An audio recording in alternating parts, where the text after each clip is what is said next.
The COMEX just filed their weekly inventory report. 36 hours ago, they buried it on a Friday afternoon. No press release, no analyst coverage, just a single spreadsheet uploaded to a server that maybe 12 people in the world actively monitor. I'm one of those 12, and what I saw made me cancel my weekend plans. The registered silver inventory, the metal that's actually available for delivery, the physical bars sitting in those vaults waiting to be claimed, dropped below 30 million ounces. That number might not mean anything to you yet. By the end of this, it will mean everything, because this isn't just a number on a spreadsheet. This is the moment the entire global financial system started running on fumes. This is the moment the gap between paper promises and physical reality became mathematically impossible to bridge. The banks know, the refineries know, the central banks absolutely know, and now you're going to know. But here's what's strange. What's keeping me up at night? What transforms this from a supply story into something far more disturbing? The inventory didn't just drop, it vanished. 4.2 million ounces disappeared in a single day. That's confirmed. I have the receipts. No delivery notices filed, no warrant cancellations logged, no transfers to eligible inventory, just gone. I've been tracking commodity markets for 19 years. I've never seen metal evaporate like this. The reporting protocols don't allow for it. The custodial chain is supposed to be airtight. Someone is lying, or someone is taking silver out of the system through channels that aren't supposed to exist, and I think I know who. Let me back up. Because if you don't understand how the system works, you won't understand why its collapse matters to every single person watching this. The COMEX is the world's largest precious metals exchange. It's where miners sell their production, where jewelers source their materials, where industrial manufacturers secure the silver they need for everything from solar panels to smartphones. On paper, it's a marketplace. In reality, it's a casino. Here's the dirty secret that Wall Street doesn't want you to understand, and this is confirmed, documented, provable fact. For every ounce of physical silver sitting in those vaults, there are approximately 300 ounces of paper claims trading above it. 300 to 1. That's not an exaggeration. That's not conspiracy theory. That's the actual ratio derived from open interest versus registered inventory. Think about that for a moment. Imagine a bank that holds $1 in its vault but has written 300 checks. As long as nobody cashes those checks on the same day, everything looks fine. The system functions. The illusion holds. But what happens when people start demanding their money? What happens when 300 customers show up at once? That's where we are right now, except it's worse than a bank run, because at least with dollars, the Federal Reserve can print more. They can create currency from nothing. It's inflationary and destructive, but it's mechanically possible. You cannot print silver. You cannot conjure atoms from a spreadsheet. And here's the part that should terrify you. The customers are showing up. 3 weeks ago, I received an encrypted message from someone I'll call Marcus. I can't verify his identity. That's an unknown mystery I'm still working to solve, but his information has been accurate so far. Marcus claims to work in logistics for one of the 6 approved COMEX vault operators. He won't say which one. He won't video call. He communicates only through encrypted text, and he deletes everything after 24 hours. His first message was simple. The bars aren't here. I asked him to clarify. The serial numbers in the system don't match the bars on the floor. We're supposed to have 847 pallets in Section C. I counted last week. There are 312. I asked if he reported it. To who? Management knows. They're the ones cooking the books. This is where theory enters the picture. I cannot independently verify Marcus's claims. I cannot prove the vaults are fraudulently reporting inventory. But his numbers align disturbingly well with what the public data is showing. If he's right, and the circumstantial evidence suggests he might be, then the actual physical silver available for delivery isn't 30 million ounces. It might be closer to 10 million, possibly less. And 10 million ounces, in the context of global demand, is nothing. It's a rounding error. It's 3 days of industrial consumption. But I'm getting ahead of myself, because the vault discrepancy isn't even the strangest part of Marcus's messages. His last communication, sent 4 days ago, said something that made my blood run cold. They're moving the missing metal somewhere. I don't know where, but the shipments are going out at night. Unmarked trucks, armed escorts. Destinations aren't logged in our system. Whoever's taking it, they're not playing by any rules I recognize. I asked who. He never responded. His account went dark. I've heard nothing since. Now let me show you why this matters to you personally, because this isn't just a story about precious metals. This isn't just a story about banking fraud. This is a story about the death of trust in the modern financial system.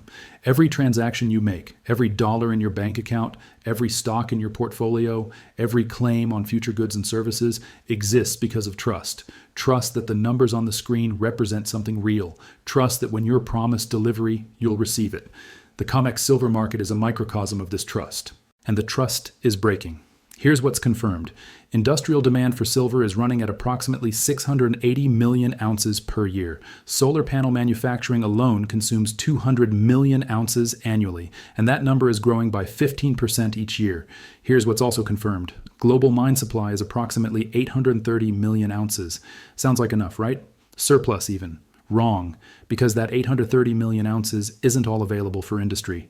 Investment demand, coins, bars, ETFs, absorbs another 250 million ounces. Jewelry and silverware take 180 million. Photography, medicine, brazing alloys. The list goes on. When you add up all sources of demand and compare them to supply, the market has been running a deficit for 4 consecutive years. That's not theory. That's arithmetic. 100 million ounce per year deficit. The vaults have been draining because they're covering the gap between what the world needs and what the mines produce. And now the vaults are nearly empty. Which raises an obvious question. What happens next month? What happens next quarter? What happens when Samsung calls the COMEX and says, we need 5 million ounces for our battery production line, and the warehouse manager looks at an empty floor? I'll tell you what happens. The price discovery mechanism breaks. The paper market disconnects from physical reality, and the people holding paper promises realize those promises were never worth the pixels they were displayed on. But here's where this story takes a turn I didn't anticipate, because I've been assuming this shortage is accidental. A supply and demand imbalance that caught the industry off guard. I'm no longer sure that's true. Last Tuesday, I received documents from a second source, someone I've known for over a decade, someone whose credibility I trust completely. I'll call her Elena. Elena works in strategic commodities analysis for a think tank that advises European governments. She's been tracking unusual acquisition patterns across multiple precious and industrial metals. What she found goes beyond silver. Someone is buying everything, she told me over an encrypted call. Cobalt, lithium, copper, rare earths, and yes, silver. Massive quantities, but structured through hundreds of shell companies so the total volume doesn't trigger regulatory reporting thresholds. I asked her who. That's the terrifying part. I can't identify the buyer. The ownership chains lead through jurisdictions that don't cooperate with Western regulators. Cyprus, the British Virgin Islands, Mongolia. Eventually, they just dead end. This is confirmed financial activity, but the identity behind it remains an unknown mystery. The pattern started 18 months ago, Elena continued. Whoever this is, they're not making investment decisions. They're making preparation decisions. They're stockpiling the building blocks of modern civilization. I asked her what they might be preparing for. She went quiet for a long time. That's what keeps me awake. Either they know something catastrophic is coming, war, pandemic, solar flare, I don't know, or she trailed off. Or what? Or they're planning to cause it. You corner the market on critical materials and suddenly you control who gets to manufacture what. You control which countries can build weapons, which companies can produce technology. You don't need armies if you own the supply chain. I ended the call with more questions than I started with, but one thing crystallized. The empty vaults aren't an accident, they're a symptom. Let me walk you through the timeline of what's happened in the silver market over the past 90 days. Because when you see the sequence, you'll understand why I believe we're in the early stages of something unprecedented. September 12th. The COMEX registered inventory sits at 41.2 million ounces. This is already historically low. The average over the past decade has been 85 million ounces, but the market isn't panicking yet. September 19th. A single entity files warrant cancellations for 3.1 million ounces. This means they're converting registered silver, metal available for delivery, into eligible silver, which is privately owned and off the market. This is unusual, but not alarming. September 26th, another warrant cancellation, 2.8 million ounces. Same pattern, no corresponding delivery notices filed. Now analysts start paying attention. October 3rd, a major refiner in Switzerland, I won't name them, but they're one of the top 5 globally, quietly announces a 2-week delay in processing new orders. Their stated reason? Supply chain adjustments. I have a contact at that refinery. She tells me the real reason. They can't source enough raw material. The mines they usually buy from have been contracted out. Someone got there first. October 10th, COMEX inventory drops below 35 million ounces. The financial press publishes exactly one article about it. One, buried on page 14. October 17th, inventory drops to 32 million ounces. October 24th, the data I saw on Friday, 29.7 million ounces, below the threshold that hasn't been breached in modern history. Now here's the mini cliffhanger I've been building to. Between October 17th and October 24th, only 400,000 ounces of silver were officially delivered through COMEX channels. The inventory dropped by 2.3 million ounces. Where did the other 1.9 million ounces go? The data doesn't show any transfers. No warrant cancellations in that specific range, no adjustments logged. It's as if someone reached into the vault and removed physical metal without leaving a paper trail. Marcus told me the bars weren't there. Now the official numbers are starting to confirm it. I need to address something directly because I know some of you are skeptical. You're thinking, this sounds like conspiracy theory. This sounds like fear-mongering to pump the price of silver. Fair enough. Let me tell you what I'm not claiming. I'm not claiming that banks are secretly run by lizard people. I'm not claiming that there's a shadowy cabal orchestrating the end of civilization. I'm not claiming to have all the answers. Here's what I am claiming, and what I can support with evidence. Confirmed, the COMEX registered inventory is at its lowest level in modern history. Confirmed, industrial demand is growing while mine supply remains flat. Confirmed, multiple sources within the industry are reporting discrepancies between stated inventories and physical counts. Theory, a coordinated buyer is accumulating strategic commodities through obfuscated channels. Unknown mystery, where the missing silver is going and who is receiving it. I don't need you to believe everything. I need you to look at the confirmed facts and ask yourself whether the mainstream narrative, that everything is fine, the market is functioning normally, makes any sense. Because if everything is fine, why are premiums for physical silver at record highs? Why are dealers quoting 6-week delivery delays? Why did the Perth Mint halt sales of certain products last month? The market is sending signals. The question is whether you're listening. Now let me take you somewhere uncomfortable. Let me show you what happens when a commodity market breaks, because this has happened before. In 1979 and 1980, two brothers named Nelson and William Hunt decided to corner the silver market. They accumulated approximately 200 million ounces, roughly half the world's deliverable supply at the time. The price went vertical. Silver shot from $6 per ounce to over $50 in a matter of months. That's equivalent to roughly $200 in today's dollars. The Hunt brothers didn't succeed in maintaining their corner. The COMEX changed the rules mid-game, limiting the number of contracts any single entity could hold. The brothers were forced to liquidate. The price crashed. They went bankrupt. But here's what the history books leave out. During the squeeze, the COMEX came within hours of defaulting on physical delivery obligations. Multiple times. They had to beg for metal. They had to negotiate emergency loans from central banks. They had to change the rules of their own exchange to prevent systemic collapse. And the registered inventory during that crisis, 120 million ounces. 4 times what we have today. We are at 1/4 the buffer that nearly broke the system in 1980. And the demand pressures today, solar, batteries, electronics, investment, dwarf anything the Hunt brothers created. This isn't a squeeze. This is a geological and industrial inevitability. But here's where my investigation took a turn that I still don't fully understand. Remember Marcus, my source who claimed the vaults were running cooked books. Before he went silent, he sent me a single photograph. I'm not going to show it because I can't verify its authenticity. This falls into the category of an unknown mystery, but I'll describe what I saw. It was a cargo manifest, a shipping document for a transport vessel called the Pacific Meridian.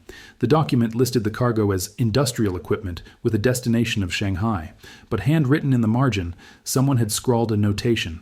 47 pallets, AG, CME transfer. No record. AG is the chemical symbol for silver. CME is the Chicago Mercantile Exchange, the parent company of COMEX. If that document is real, and I emphasize the if, then silver is being moved from American vaults to China without any public disclosure. This would explain the inventory discrepancies. This would explain why the official numbers don't match the physical counts. This would explain why the metal is disappearing faster than the data suggests. But it would also mean that the COMEX is not what it claims to be. It would mean the exchange that sets the global price for silver, the exchange that manufacturers and investors and governments rely on for price discovery, has become a shell game, a facade. A Potemkin village of spreadsheets covering for vaults that are hemorrhaging metal to foreign buyers. I can't prove this, not yet, but I'm working on it. And if it's true, the implications go far beyond silver. Let me tie this back to what matters to you, to your life, to your future. Silver isn't just a precious metal. It isn't just something you buy as an investment or wear as jewelry. Silver is civilization itself. There is no solar panel without silver. The photovoltaic cells require silver paste to conduct electricity. There is no smartphone without silver. The touchscreen, the circuitry, the connections between components. There is no modern medicine without silver. Antimicrobial coatings, wound dressings, surgical equipment. There is no electric vehicle without silver. The battery management system, the charging infrastructure, the motors. There is no 5G network without silver. The signal amplifiers, the antennas, the switching equipment. If silver becomes unavailable, not expensive, but unavailable. The entire green energy transition stops dead. The entire electrification of transportation stops. The entire advancement of medical technology stops. I'm not exaggerating. These industries cannot substitute. Copper doesn't work. Wrong conductivity profile. Gold is too expensive and too rare. There is no alternative material that matches silver's unique combination of properties. Highest electrical conductivity of any element, highest thermal conductivity of any element, antibacterial properties no other metal possesses. Silver is irreplaceable, and we're running out. Now, I need to tell you about a phone call I received yesterday that changed my understanding of this entire situation. I have a friend, I'll call him James, who works in precious metals logistics. He handles the physical movement of metal between mints, refineries, and depositories. He's been in the industry for 30 years. I called him to ask about the inventory discrepancies. He was quiet for a long time. "I'm not surprised," he finally said. "We've been seeing it on our end, too." I asked what he meant. "The metal isn't flowing normally. We used to get regular shipments from the mints, American Eagles, Canadian Maples, bars from Johnson Matthey and Heraeus. Predictable, consistent. Those shipments have been irregular for 6 months now. Sometimes they show up, sometimes they don't. Sometimes they're half the size they should be." I asked him if he knew why. "The mints are having trouble sourcing blanks. The refineries are having trouble sourcing door bars from the mines. The whole pipeline is constipated. Everyone's blaming everyone else. But the real reason is simpler." He paused. "There's not enough silver, period. Everyone's starting to hoard. Everyone's starting to realize the music is about to stop." I asked him what he thought would happen next. His answer sent a chill through me. Two possibilities. Either the price goes parabolic until demand destruction kicks in, we're talking $100, $150, maybe higher, or the physical market completely disconnects from the paper market. You'll have a COMEX price that says $30, but you won't be able to buy a single ounce at that price anywhere on Earth. The paper price becomes a fiction, a relic, a number that references a market that no longer exists. I asked which scenario he thought was more likely. The second one, and I think it happens within a year. So where does this leave us? Let me summarize what I've laid out. The COMEX registered silver inventory has dropped below 30 million ounces, the lowest level ever recorded. Industrial demand is accelerating due to solar manufacturing, battery technology, and electronics proliferation. Multiple sources within the industry are reporting discrepancies between stated inventories and physical reality. A coordinated buyer appears to be accumulating silver and other strategic commodities through obfuscated channels. The paper-to-physical ratio stands at approximately 300 to 1, making the current pricing mechanism mathematically unstable. And somewhere in this story, silver is moving through shadow channels to destinations unknown. This is not a normal market. This is not a normal commodity cycle. This is the beginning of a structural breakdown in the way precious metals are priced and distributed. But I haven't told you the most disturbing part yet. Last night, I received an email from someone I don't know. No sender name, no signature, just a message. "Stop asking about the Meridian shipments. Some doors shouldn't be opened." That's it. That's all it said. I don't know who sent it. I don't know how they know what I'm researching. I don't know whether it's a genuine warning or an attempt to intimidate me into silence. But I know one thing. I'm not stopping. Because whatever is happening with silver, whatever forces are draining the vaults, manipulating the data, moving metal through unauthorized channels, it matters. It matters for the global economy. It matters for the future of energy and technology. It matters for every person who's been told their money is safe, their investments are secure, their claims on future goods and services will be honored. The empty vaults are a symptom of a deeper disease, a system built on promises that can't be kept, a market pretending to have something it doesn't, a house of cards waiting for the wind. Here's what I believe is coming. In the next 3 to 6 months, one of two things happens. Either the COMEX is forced to admit it cannot deliver on physical metal requests, triggering an official default, a price explosion, and a permanent collapse in confidence, or they find a way to delay the reckoning through rule changes, position limits, and cash settlements. The second option is more likely in the short term. When cornered, institutions don't admit failure. They change the rules. They redefine what delivery means. They settle in cash at a manipulated price, while the physical market operates at a massive premium. This is the bifurcation scenario. Two prices for the same metal. A paper price set by banks trading claims on metal they don't have. A physical price set by the actual people with metal in their hands. We're already seeing this, by the way. If you try to buy silver right now, physical coins or bars from a reputable dealer, you're paying $34, $36, sometimes $40 per ounce. The COMEX spot price says $30. That gap is called premium, and that premium is expanding because the market knows what the official price refuses to admit. The vaults are empty, the paper is worthless, and the race to secure physical metal has already begun. Now I have to address the obvious question. What should you do with this information? I'm not a financial advisor. I can't tell you how to allocate your savings. I don't know your personal situation, your risk tolerance, or your timeline. But I can tell you what the insiders are doing. They're buying. Central banks around the world have been net buyers of gold and silver for 14 consecutive months. China is accumulating at a pace not seen since the 1970s. Russia has been stockpiling precious metals as a hedge against Western sanctions. The smart money, the people who actually understand supply chains and industrial dependencies, are positioning for a world where physical metal is power, and they're doing it quietly. They're not announcing it on CNBC, they're not tweeting about it, they're acquiring assets while the public remains asleep. I want to end with a thought experiment. Imagine you're a procurement officer for Tesla. Your job is to secure the materials needed to build electric vehicles, batteries, motors, wiring, components. You know that every vehicle requires approximately 50 grams of silver, maybe more if solid-state batteries come online. Tesla's production target for next year is 2.5 million vehicles. That's 125 million grams of silver, roughly 4 million ounces. Now you look at the COMEX inventory, 30 million ounces, supposedly. Except you know what I've shown you today. You know the real number might be half that. And you know that Samsung needs silver for batteries, and Apple needs silver for iPhones, and First Solar needs silver for panels, and the US military needs silver for guidance systems. You're all competing for a shrinking pool. What do? Do you wait for the spot price to tell you what silver is worth? Or do you pick up the phone and start making calls to every mine and refinery on Earth, offering whatever premium necessary to secure your supply?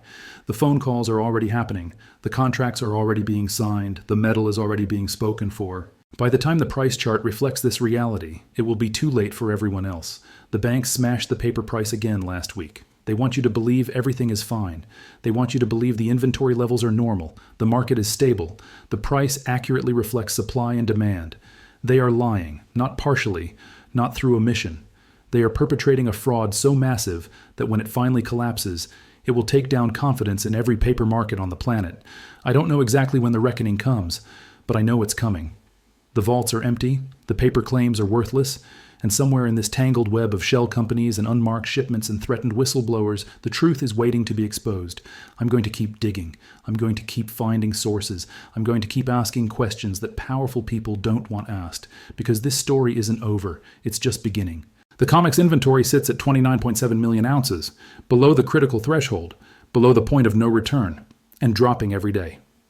If you understand what that means, if you truly grasp the implications, you understand that the financial world is balanced on a knife's edge, paper promises backed by metal that doesn't exist, industrial demand competing for atoms that aren't there, a pricing mechanism that's about to encounter something it cannot survive, reality.